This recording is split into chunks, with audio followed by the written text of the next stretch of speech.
Shout out to the Real Lions Den for sending me this story that is coming out of Chicago, and it actually just recently happened. I'm actually recording this video on Sunday, April 12th, 2020. And when I first learned about this story and just reading the title and looking at this picture, it gives me flashbacks to Connor Bansky and Richard Collins III. It almost plays out the same way, but not the exact same way, but almost similar in tone. So in this picture, you see two people. On the left is a man by the name of Mamadou, Balde. I'm guessing I hope I'm pronouncing his last name correctly.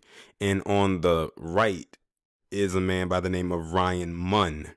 And Ryan Munn is 18. Mamadou is 29. As you can see, Mamadou is in the Marines.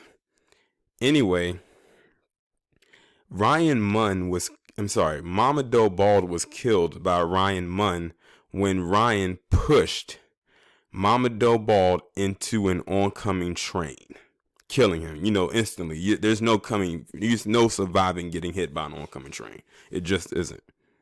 But it just reminds me so much of the Sean Urbanski, Richard Collins III case because, Sean Urbanski was a palm-colored male and Richard Collins III was a black man who also was in the military, just like this guy here. It's just that it's two different locations and two different killing styles, but it almost plays up the same exact way. So I'm going to go ahead and read this article coming from Fox 32 Chicago. Ryan Munn was arrested on Friday night. Police said he shoved Mamadou Balde, age 29, in front of a moving train at the Jackson Red Line stop on Tuesday afternoon. Balde served in the U.S. Marine Corps from 2008 to 2015, doing 2 tours in Afghanistan. Who would have thought? He does 2 dangerous tours. 9-year-old leaves behind his 3 siblings and his parents. And that's all they have as of right now because it's going to be a developing story. But this is extremely disturbing. Like, I've heard stories of people jumping in front of oncoming trains, but mainly that's because, they committed suicide. But it's like the impact, I can't even imagine what that is. But based on his dad's account, they said that they were following him. And I'm guessing that there was some surveillance cameras there that had to have caught the altercation or the confrontation, and it looks like sounds like he was walking away from them, but they just kept following him and messing with him until they ended up pushing him on the train. Now I noticed they said they, which means it could have been more than one person involved, because the way that the dad described it, he didn't say he as in a singular person, he said they as in multiple people. So I'm wondering if it was more people involved, and if there is, they need to find them as soon as possible. Don't let this just wander and everything like that. And I thought we were supposed to be social distancing.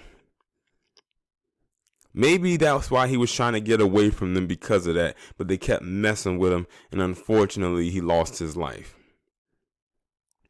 to this motherfucker that you see in the picture to the right. It's safe to say that where he's going, he's not going to be eligible to get any type of leniency as far as this virus is concerned. They're going to let his ass just sit and rot up in there, and rightfully so, until something gets a hold of him, whether it be the virus or somebody else's hands. But I offer my condolences to this man's family, all his loved ones and everything like that. Like, that's not any type of news you want to hear. Like, this is the second shoving story that I have done in a week that involved somebody dying. First, I did the one about Janie Marshall, who was pushed by this woman in the hospital, and she ended up dying a couple hours later. Now you had this guy that was pushed in front of an oncoming train, and that's instant death right there. But y'all let me know what y'all think about this down in the comments. Like, share, subscribe. Make sure you follow me on Twitter if you haven't done so already. Have your notifications turned on, and I'll talk to you in the next one.